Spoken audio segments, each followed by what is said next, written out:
So yeah, Graham, the last time you was here, later on that year, they actually closed this community down. Right. And the results is, what you can see now, just houses, people, everyone's all gone, mate. They've flattened everything.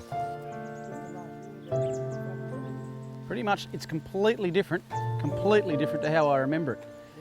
You know, 5 years ago, we undertook a journey from Wyndham right the way through to Kalumburu, but an extremely late and extremely heavy wet season meant the conditions were well and truly against us. It took us 5 days of struggle just to get to right here, the tiny little community of Oombulgurri, and just to do that was a feat in itself. We were absolutely stoked, but it's been 5 years in the making. I've wanted to get back here and attempt the rest of this track, the other 3/4 of it, every single day since I left here. Finally, the stars have aligned, the planets have aligned. We've got a good bunch of blokes. We've made it here to Oombulgurri. We're going to take off right now and try and complete what we started 5 years ago. I got my old mate Shauno. I'm absolutely delighted to have Ronnie back, his dad Colin, and of course, the gentleman of gentlemen, Rocket Rod. This is going to be a trip to remember, and a trip that I've looked forward to for a very, very long time. You boys ready? Let's do this.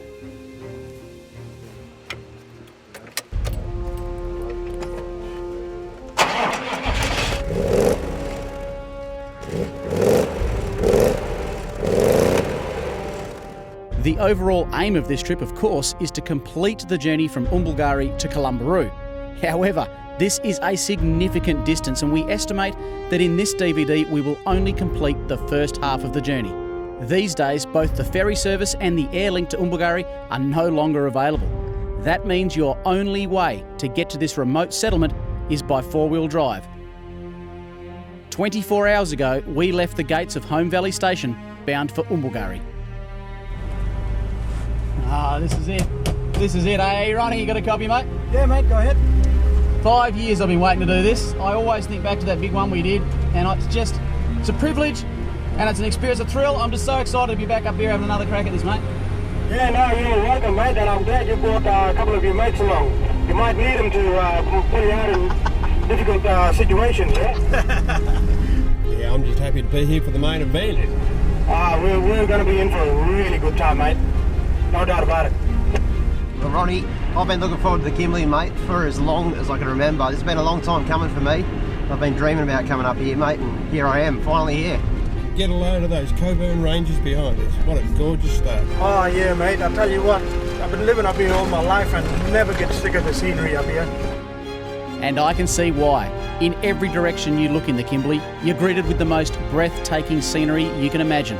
From the ranges that rise up out of the plains, the epic river systems, gorges and waterholes, to the brilliant white salt pans that are cracked and aged by the sun. Now I remember why the Kimberley is my favourite 4-wheel drive destination in Australia.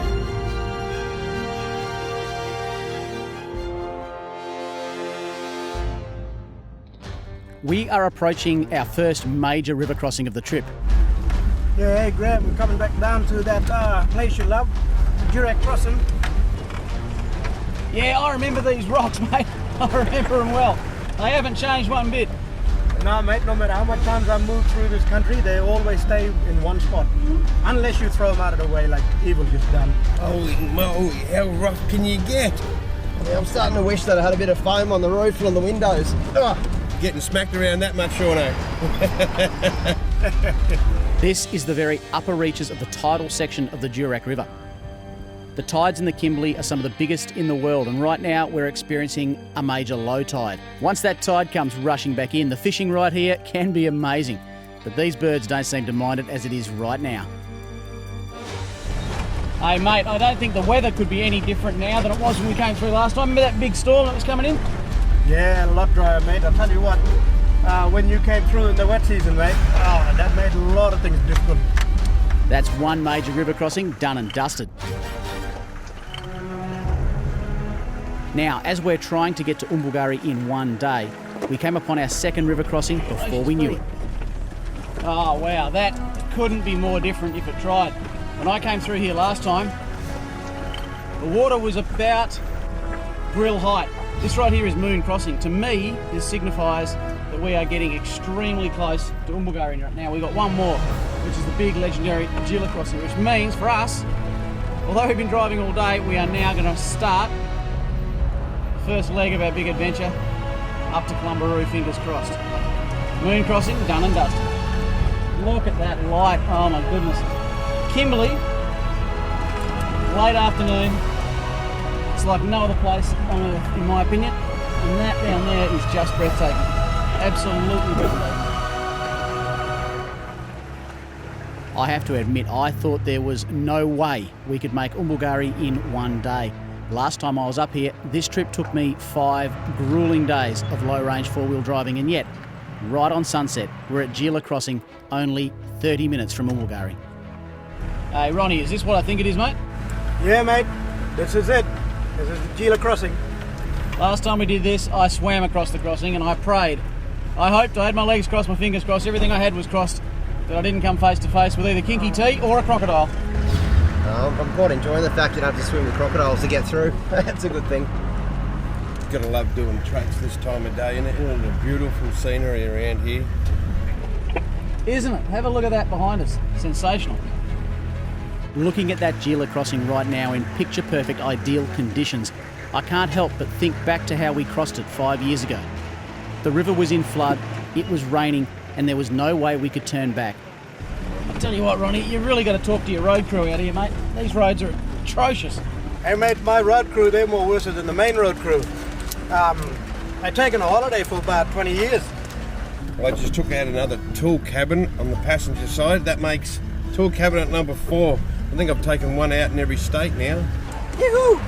That's good news for me. I might take him on Eagle. That must have been one of the longest days of low-range four-wheel driving I've ever done. We all arrived in Oombulgurri shattered, set up camp and got a good night's sleep under a blanket of Kimberley stars. Ready for the next day, an early start and straight into what remains of the Oombulgurri town site.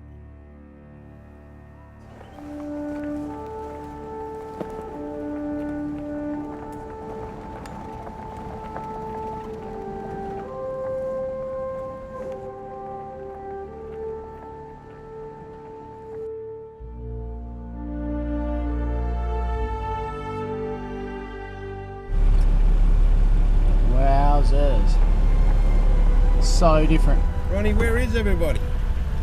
Oh, mate, after Graham Mob left, later on that year, they closed down the communities, and they gave the people no choice but to move out. And some of them are in Wyndham, and some of them in Kununurra, but and all spread out throughout the Kimberleys, mate. It's with mixed emotions that I drove through the streets of the now deserted Oombulgurri. This is where our old journey ended and our new journey begins. From here, we're going to be travelling north into country that we've never been through before, and I personally can't wait.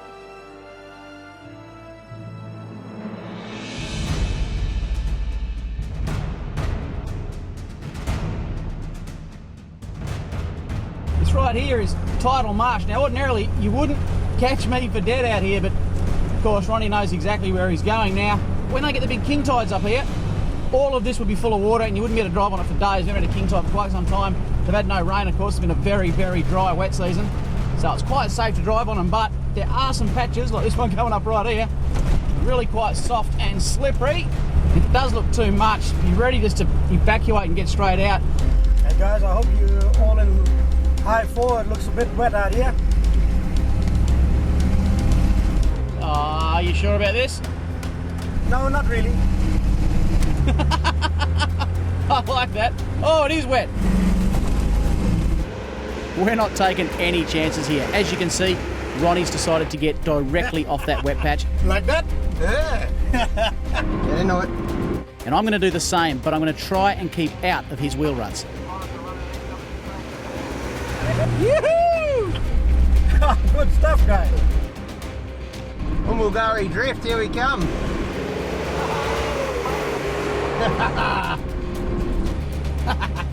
You wouldn't want that to be much wetter. These tidal flats up here are absolutely massive. We've still got a fair ways to go before we're off this one. Get stranded on one of these mud flats and you could literally be stuck here for months. This is all about momentum, tyre pressure, and of course, picking a sensible line. Get it all right though, and these salt flats can be one of the most comfortable methods of outback travel. No corrugations, no ruts, just a little bit of dust. The good going didn't last long though. Pretty soon, we're into another wet patch. This particular muddy section has twofold challenges. Of course, by keeping the momentum up, we're moving forward. But then, you've got all these dead and dry trees in the middle. Ronnie's been through before me and now it's even slipperier. This is game face time. Steer and go.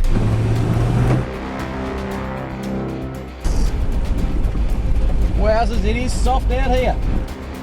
Behind the wheel of Shorty, it's pretty hard to see where I should be going. Ronnie's still moving, however, so I'm just following him. Give it to him, Rocket. Rocket Rod and Shauno have got exactly the same idea. They can see us moving and they are in hot pursuit. You can see the look of relief on Shauno's face, being the last four-wheel drive in the convoy to make it to dry ground. Oh, I tell you what, good effort, guys.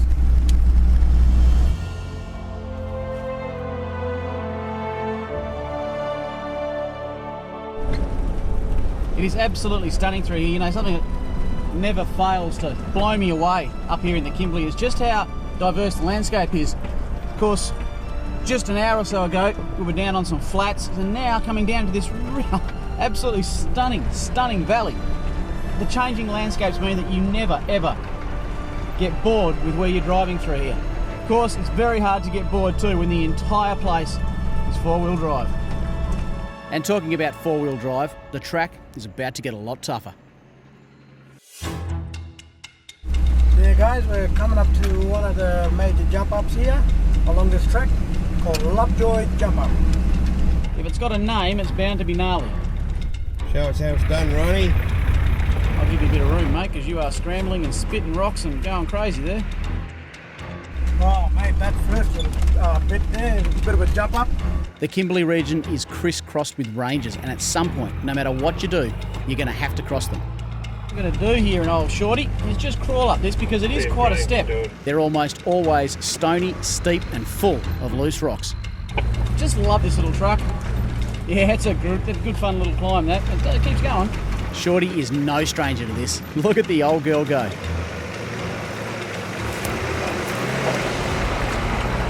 Yeah, this is actually quite a big step up, Danny, Sean. Rocket Rod is carrying a heck of a lot of weight and you can really see it. Look at the dust fly. Oh, there's lots of noise, lots of dust. What? Hey, that was a lot of fun. That was like a bucking bronco horse, that was.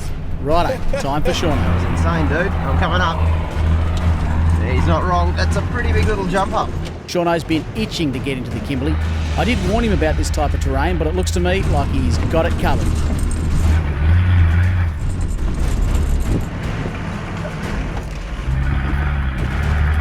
Oh, the big 30. Good drive, mate. Ronnie in Big Evil is up and over the tough section at the top. Now it's my turn. Try and pick my line here. This is a horrible sensation. I'm hoping it's going to sort itself out up here somewhere. I can't exactly see where I should go here.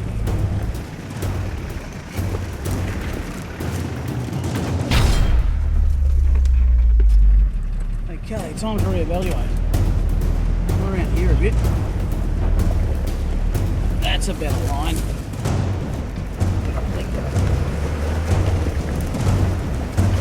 You!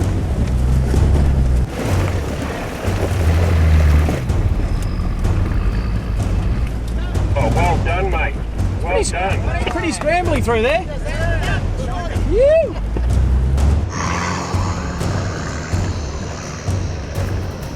Come on. Oh, that angle's good. Oh! Rocket's also found a couple of ruts, but he's committed. He's going to drive it.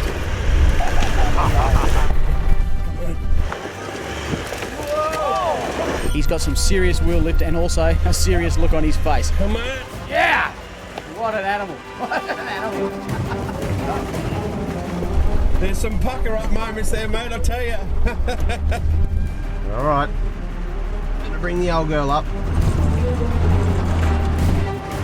Sean's had the benefit of watching us and he's able to pick a slightly different line. And I got to say, he's done it with ease. Good work, mate. Yeah. Mate, just walking up, just loving this stuff.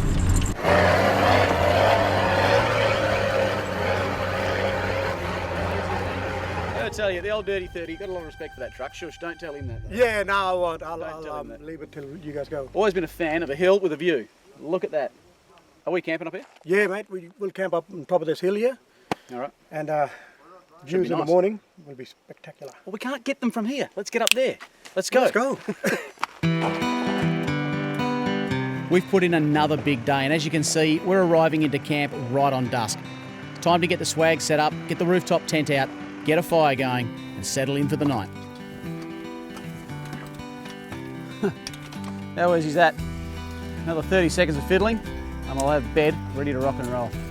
It's now around about 5:30, quarter to 6. I don't even know what day of the week it is. All I do know is that I'm on top of the hill, smack dab, right in the heart, the middle, the guts. One of my favourite places on earth, the Kimberley region of WA. If you can't tell, I'm absolutely stoked. Absolutely stoked. Let's get this tent done. I've got the Adventure King's rooftop tent, and I've got to say, I'm really looking forward to sleeping back up on top of Shorty once again. These hot, dry conditions means that it's extremely easy to get a campfire going, but you've got to have your wits about you because it's just as easy for it to get away on you. I got this! Well, it might look like I'm doing a bit of a war dance over here, or as Ronnie just laughed at me and said I'm having me one-man corroboree going on here, but what I'm doing is, this is all dry grass through here. It's pretty good. I don't think it's going to get out of control, but I don't want it to, so I'm just doing a little bit of proactive back burning and clearing a space around this fire, getting rid of all this dry grass and actually letting it burn in a bit, just making sure this doesn't get out of control. It won't get out of control, but it's a good idea just to keep your eye on it for the first couple of minutes. You don't want to burn down Shorty or the rooftop tent. Couldn't care less about the Dirty 30. Couldn't care less.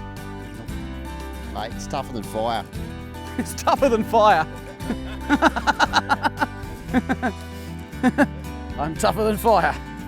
My first camp north of Oombulgurri hasn't disappointed. Bring on tomorrow. I can't wait.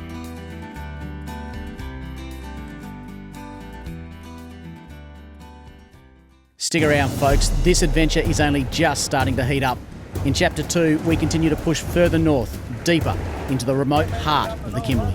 Not a big obstacle, we've got a big rock in the way.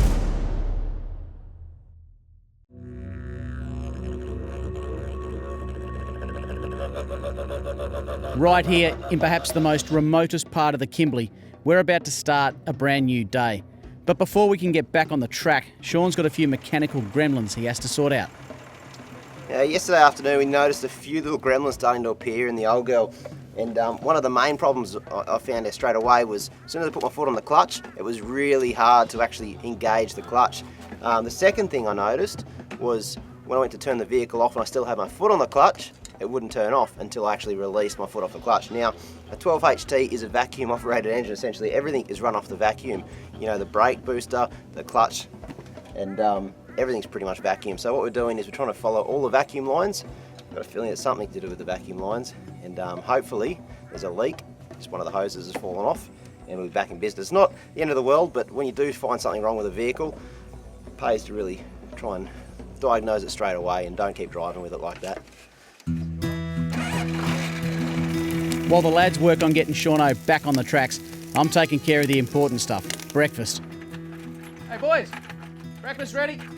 We've only just scratched the surface of this track, so over a morning coffee, we decided to check the VMS to see just how far we've got to go. Well, from here, hopefully we'll get out. Head up towards this river system up here. Yeah, no worries, mate. Sounds like a plan. Righto, just put a waypoint in. I always like to do that when I get to a campsite. I don't know why. It's just one of those strange things I like to do when I look back and know where I've camped. Because you don't normally camp here, do you? This is just just a trackside camp that we found. So it's nice just to know. Then when I get back home, I've got this as a track log and I can have a look at our camps as we went along. Of course, if anyone ever wants these waypoints as well, if the crew want them, or even if you wanted them, I can just email it to people, which is actually quite handy. So head up towards this river system up here. Yeah, no worries, mate. Well, the diagnosis is exactly what we thought it was. We're losing vacuum somewhere, and we've followed the vacuum all the way from the back of the alternator through the million vacuum lines in the 12HT right down to the master cylinder here on the clutch, and we've got a leak in the diaphragm here. We've just been able to diagnose it. Rod's come up with a good idea though. He's going to put a bolt into this line, block off essentially the vacuum, so I can still turn the engine off and have the rest of the vacuum brakes, all the other things that run off vacuum. Well, I reckon that'll do the trick. All right, mate, thank you for that. That's all right. We'll get a zip tie or something onto there just to make sure it doesn't rattle around. Yep. That's as dead as a doornail. The rest of the system's up and running. It's good though. I like the fact that even though a part's busted on this truck, you can still drive. She still goes. You can still go. It just makes it a little bit tougher. Makes it special. Very special, mate. All right. Back in the trucks, and yep, it's another jump up. Yeah, guys, this little jump up here, this is called Little Ogie Jump Up, mate. A lot of loose rocks and stuff, so just be careful. Evil by name, evil by nature. Colin's behind the wheel this time, and he brings a wealth of experience driving in the Kimberley for many, many years. A bit like a boulder field to me. Get a load of that. Yeah, mate, there's a lot of loose bloody rocks here, right?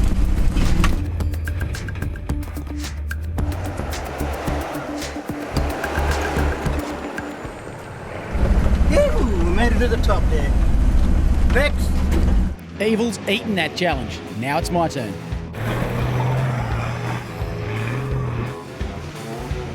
Second gear, low range, and give it all she's got. Shorty ain't hanging around for anyone. I'll see how many gear changes I can do on the way up, hey? The auto in that 79 of Rockets gives him so much control in loose, shaly conditions like this. Third. Jeez, this is rocky as hell. It's a bit of a wild ride, but I got up to third gear coming up.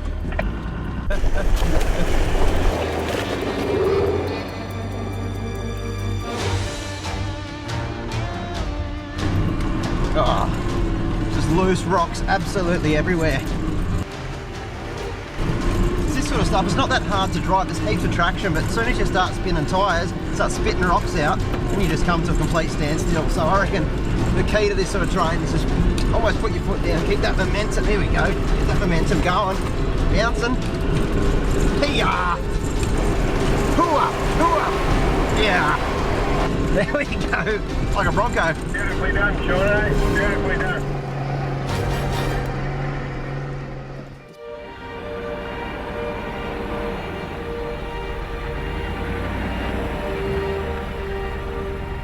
A lot of this country you can see out here right now, it's parched. It is extraordinarily dry. I've been up here about 7 or 8 times now, not into this particular region, but up into the Kimberley, and I've never seen the Kimberley look as dry as it does right now. Normally you get a bit of green in the spinifex, even that on the hills around us here, it's just brown, dry and parched.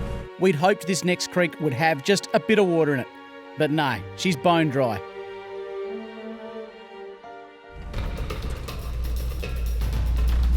Hey Rod, when you come down here, Rocket, just be careful. There's an overhanging gum tree here, mate. Might have to take them a little bit wider. Oh yeah, right in the way, eh? Yeah, mate. And also the exit, there's a bit of soft sand here, so you might have to give them a bit. It's like waving a red flag at a bull when you speak to Rocket like that, mate. Bone dry, well, that means soft sand. And this exit is exactly that, super soft. Quite tight through here, actually.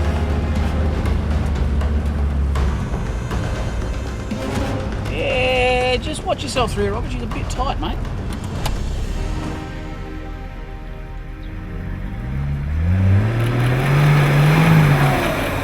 With a bit of momentum in the right place, takes a lot more than that to stop Shorty. That 79 of Rockets is a lot taller than Shorty. He's going to have to be careful negotiating his way around that low-hanging branch on the gum tree. Hopefully I missed. Oh yeah, just missed it. That was close.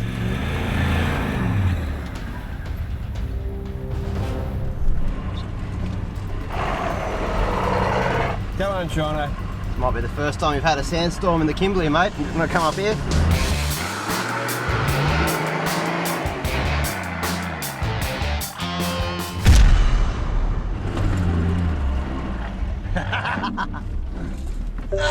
Oh no!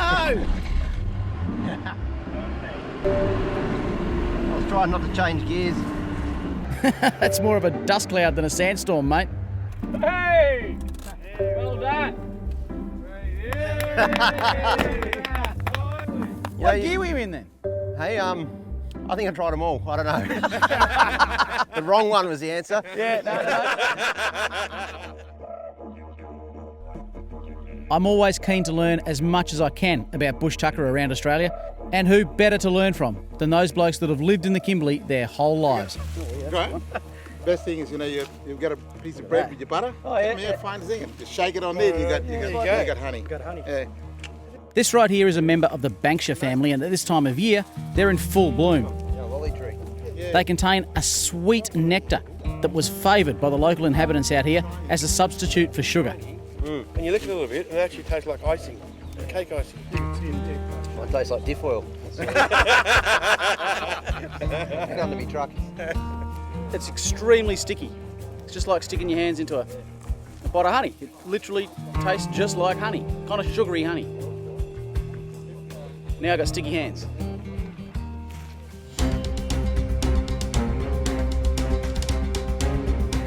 Time to make a mile. We've still got a lot of distance to cover. We want to make up some ground while we've still got daylight. We've set ourselves a goal, that is, to try and reach the Berkeley River by tomorrow night. This sandy river crossing changes with every single wet season. Right now, it's a series of S-bends, which means you're losing momentum the moment you start. Crossing here is all about taking the corners slow enough that you don't lose control, but with enough momentum that you can come out and be ready for the next soft section. Here comes Shauno. That soft bit, I reckon, is going to give you some dramas right there. Oh yeah, it always does. Does it? People get Yeah, stuck there? right at the end there. Yeah. See there? That's probably Maxi Track's bend there. Maxi. Yeah, He's got everybody it. goes down. He's got it there, though. He's got it. Nah, he's all right. You know what's going to be interesting, though, as you were saying before, next year when you come through after the big wet and you come through for the first tour, that crossing's not going to be there. Probably not, nah. Not even this road. No, you'll have to redo the whole thing. Yeah, yep.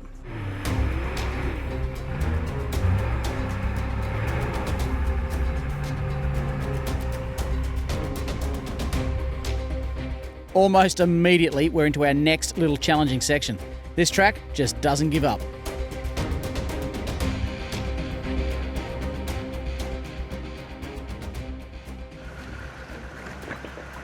What have you got lined up for us, son? Mate, it's a great little,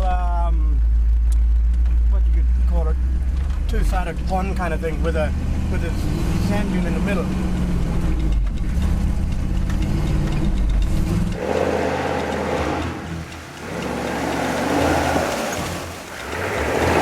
Yeah, mate, we up and over. There's another big obstacle. We've got a big rock in the way.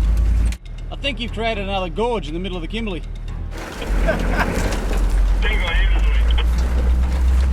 Yeah, mate, we got through all right. Graham, bring the shorty on through there, brother. Righto, let's give this a go.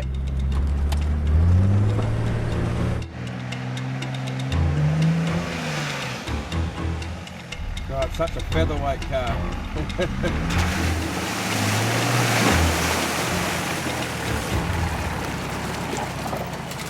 Come on through, boys.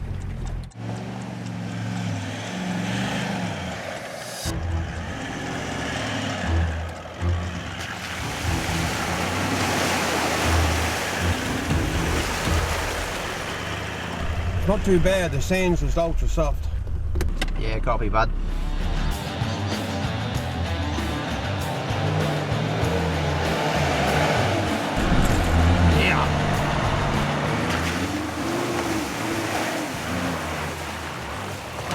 Well done, Shauno.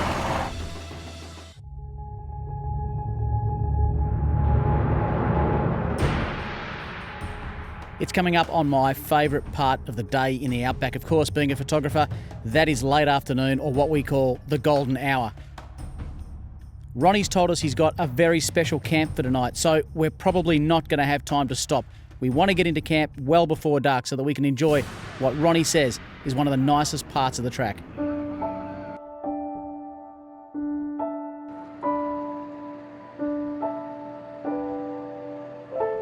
We've reached camp right on golden hour, and it's exactly as Ronnie had told us it would be.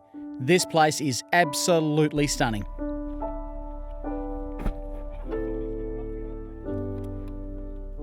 Shauno's wasting no time getting his Adventure King swag set up, and with good reason too. More time to sit down and enjoy what is a magic Kimberley afternoon. After our last big trip up here, Ronnie and I became great mates. To be back in the Kimberley with both Ronnie and his old man, that's something special. As the sun sets over that hill over there, I'm sitting up here, and Ronnie has said that I'm welcome to sit up here, and more. I'm welcome to play a foreign instrument here and be a foreigner here. I can tell you, it just feels great. It feels like a real privilege. And so, whilst the last of the light just dies around me here with this magnificent hill in the background, I'm going to take that chance to do exactly that and play a little bit of the instrument that I have grown to really love over the years. A little bit of didge.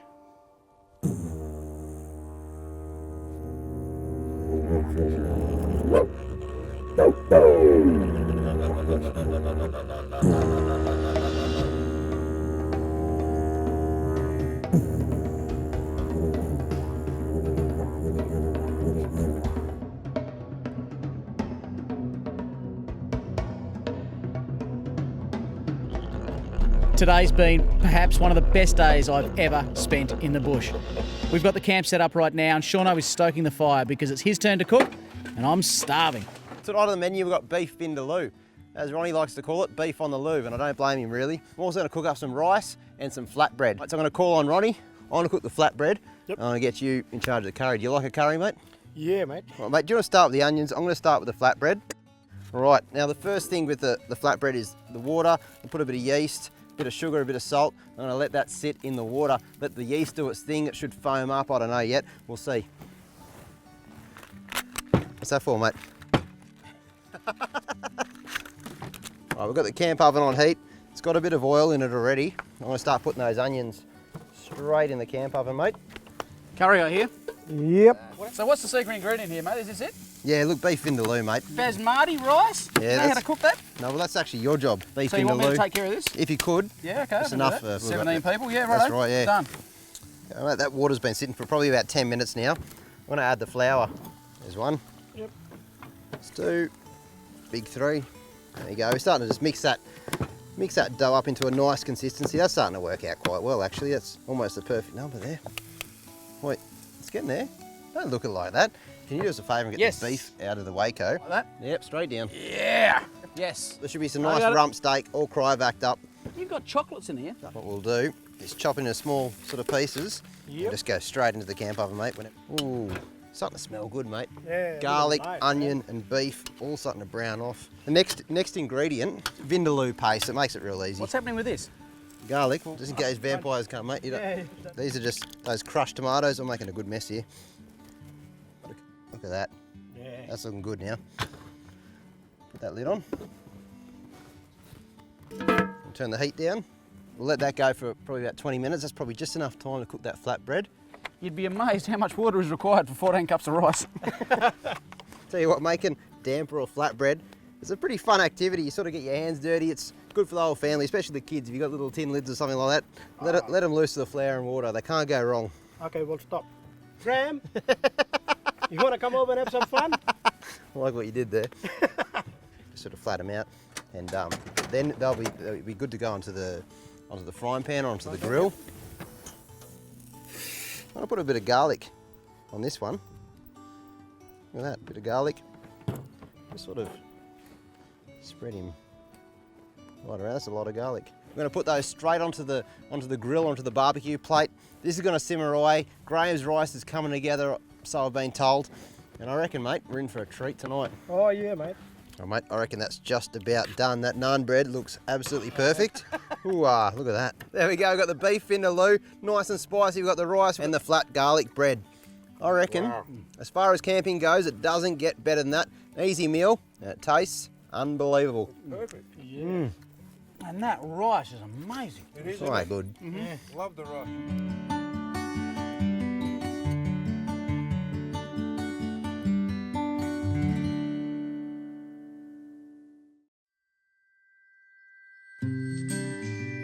It's mid-July right now. The nights are cool and the days nice and warm. This truly is a magical day to be in the Kimberley.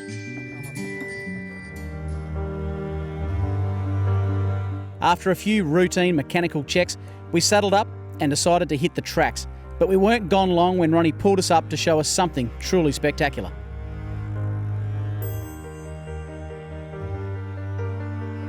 Well, I got to say, that's one of the most amazing things I've ever seen. This is obviously, well, it's obviously a big boab tree, a massive boab tree. It's been hit by lightning and it's blown the guts out of it. Branches have landed everywhere. I'm lost for words. An amazing, amazing sight. Yeah, mate, I got a story about the boab tree. It's actually upside down. Okay. Yeah, the story goes that when it was the right way up, everyone got jealous of it because it was such a beautiful tree. I can understand that, mate. Yeah, so they beat it, felt it, ripped it out of the earth and turned it upside down and planted it again. For being a beautiful tree? Yeah, but even though today they did that, still a beautiful tree. They couldn't do anything with it. Mate, that's a good story and one I can fully understand, mate. I know how that boab tree feels. Yeah, yep. Well, you don't change when you do a handstand? I look a lot better when I do a handstand. That's a good story. Hey.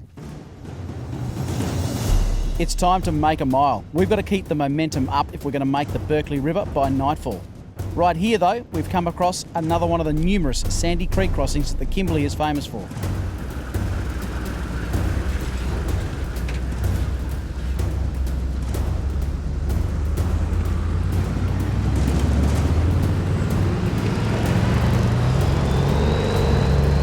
This little creek here, well, it's not a creek, it's actually quite a sizable river, would be an absolute doozy in the wet season.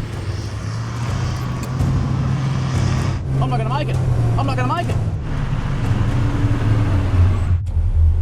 Well, that is soft. That is really soft, Rocket. I don't know where you are, mate, but I'm going to have to come back. You have to give it some mumbo juice, I think, mate.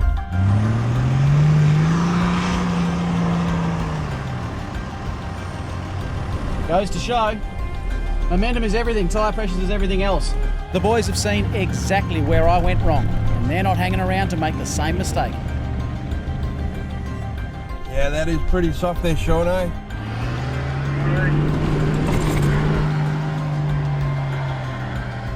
Only just made that, Shauno. Dropped her in second and gave it plenty. Having got through that crossing, things were going well. We were starting to climb up out of the river systems and onto higher ground. Okay, it's a tight left-hander here off the main track and up a really steep and shady little bank.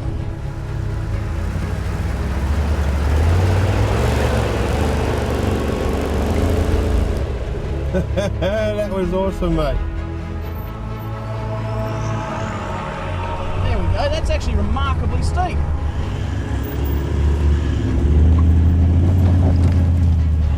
Yeah.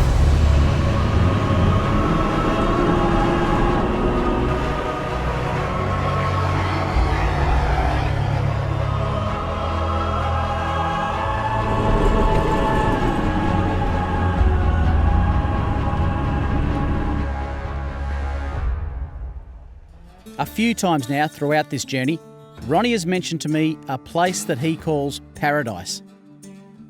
He describes it as a massive rock pool lined with pandanus palms.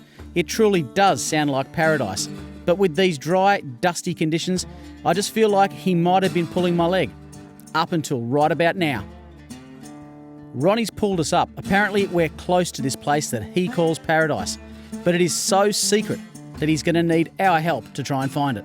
Now, we've got some aerial photos that suggest there is a very large body of water down through here, roughly 5, 6, maybe 750 metres down through this way, directly through the bush. So what we're going to do, the boys behind me are about to launch our drone that we use for all of our aerial footage, and they're going to fly it straight around here somewhere and try and look for that water hole, and then they're going to try and find the part at which the track that we're on, which runs directly down through here, goes closest to the water hole, and we're going to head through there, make a track down to paradise. Yeah, that's right, pretty excited. Whoa! We take a lot of equipment with us to make four-wheel drive action. Every once in a while though, pieces of that equipment get used in a totally different way. There it is over there, where my thumb is, see? Yeah, that's it over there. So we have to go down. Righto boys, turning right into the unknown. Shauno, you and I make this a habit these days. I'll tell you what, I love the idea of this, travelling where no other four-wheel drives have been before. This could just be paradise. Could be some of the best fishing we've ever had. Crystal clear water. Could be a perfect campsite. I mean, you know, fortune favours the bold. Give it a go. Ronnie's keen to incorporate paradise into his four-wheel drive tours. Up until now, they've parked up and walked in. He's keen to make a track all the way through to the rock pool. So once again, we're being asked to help forge a track into the unknown. Our drone is usually reserved for getting those epic aerial shots that we all love.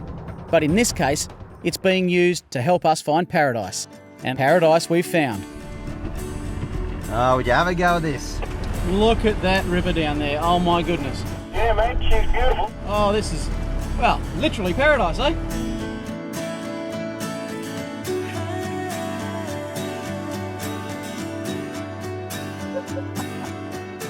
Well, Ronnie calls this place paradise. I can see why. We've been here 20 minutes and we've got over 10 fish between us.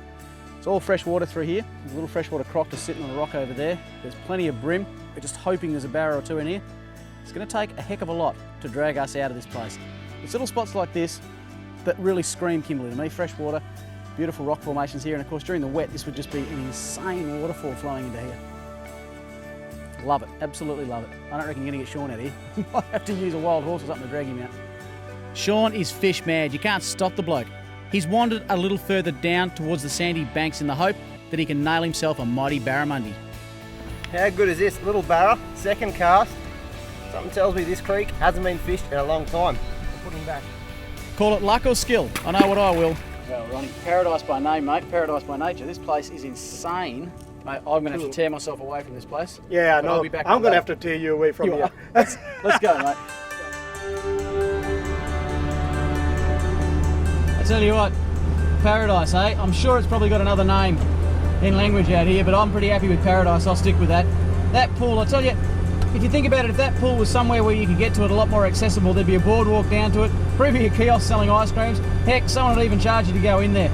We just went in for absolutely nothing. What a sensational spot. Now, the plan for today is to try and push on and get all the way down to the Berkeley. It's a long way. Bit of an ambitious plan too, because there's a few challenges along the way. There's every chance we might be driving under lights tonight.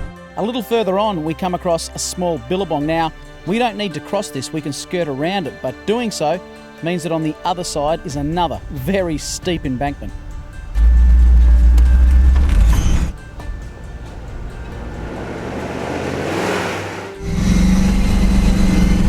Looks like this time, even old Evil has been caught out. Well, I'm in a very hard position here, mate. I'm going to go back up and see how I go with this one.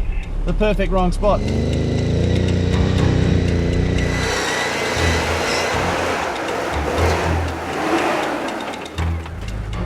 See what the issue is. You've got to come around and actually wash off most of your momentum before you get to the hill.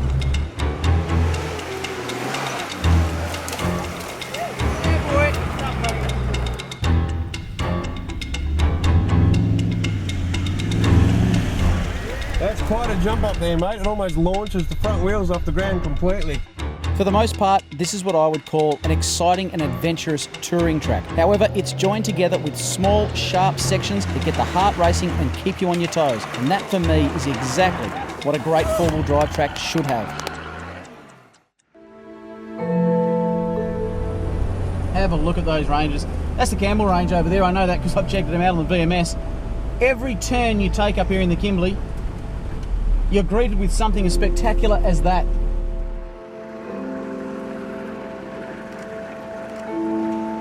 We're at Adamson Airfield here, and this was used for bringing in equipment to like miners, but also Aboriginal people had a like the community back there, and they would come in here and visit too as well. Yeah, right, so this airfield is still being used today? Yeah, for the Oombulgurri Rangers, they come in and drop fuel and that when they doing any fire burning and that. It'd be a gnarly old landing, I reckon.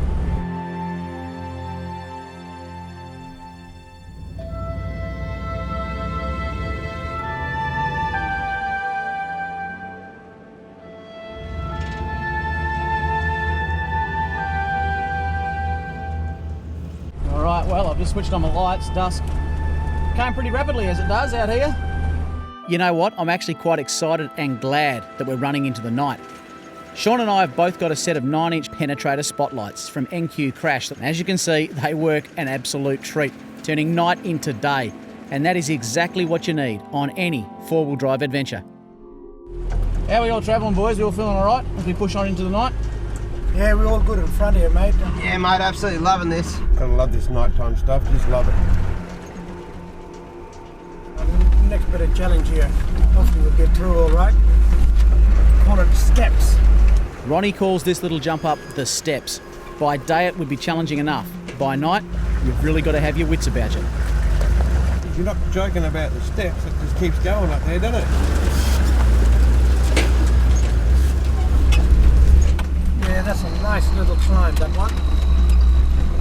I think throttle control is going to be real key here. I don't want to go bouncing around in one of these walls. Looking on the VMS, we are getting so close to our goal right now, the Berkeley River. Come on up. I can only hope, though, that in this rocky terrain, there's somewhere suitable to camp. You've got to love these challenges at night. They add a certain element of fear.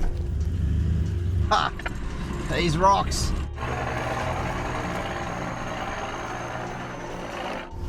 How'd you go, Shauno? Yeah, mate, crawled up. It's a slow, painstaking crawl down to the Berkeley. With these massive boulders scattered everywhere, we don't want to risk panel damage, so we're taking our time and picking our way. Even though the guys are deep in concentration right now, I know for a fact they're feeling exactly the same as me.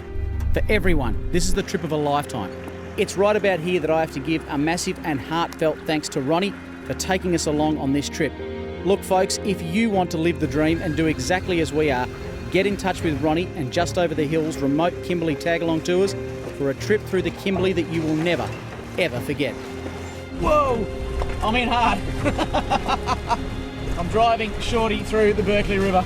There's some moments in life that you'll remember for a while. Mate, I've been reading about the Berkeley in fishing magazines for probably the last 20 years. Oh mate, you will be absolutely blown away in the morning. With Sean being guided across the last few metres of the Berkeley River by Ronnie, who's found a suitable spot to set up camp, we all knew we'd done it. We'd reached our goal, the midway point of the track, the mighty Berkeley River. Early morning light revealed exactly what I knew it would. One of the best campsites I've ever been to, right on the banks of the Berkeley River. The fishing might have been great, but hunger was even greater. Shauno was soon back for breakfast, where we all congregated around the campfire to discuss what we'd already done on this track so far and what was to come in the second half. But for that, you'll just have to wait. Righto, first and foremost, I'd just like to pay respects to the Balangurra people for allowing us safe passage through this country. Secondly, huge thanks to Colin and Ronnie for guiding us through from Oombulgurri all the way through to here, actually from Wyndham all the way through to here, and showing us some spots that not many people ever get to see, much less drive into, fish, swim in. It has been sensational. Now, we set ourselves a pretty heady goal to get from Wyndham all the way through Oombi and then all the way out to here to the Berkeley River in just a few days. We've done it, although we did get in late last night, we've made it. I'm going to relax a bit this morning because we're only halfway through this track. We've still got a fair old leg to go to get us into Kalumburu up the top. Now, looking at the maps, and speaking of these blokes, we've still got the best to go. And if the best is yet to come from what we've seen, I am going to be absolutely blown away. Folks, do yourselves a favour. Put your coins in the piggy bank and get up here no matter what it costs, because the Kimberley, as far as I'm concerned, is one of the true last great frontiers in Australia. It's blown my mind. You might see me up here, you probably will, because I'm making this my second home. You'll definitely catch me for the next half on four-wheel drive action. Cheers, mate. Good stuff.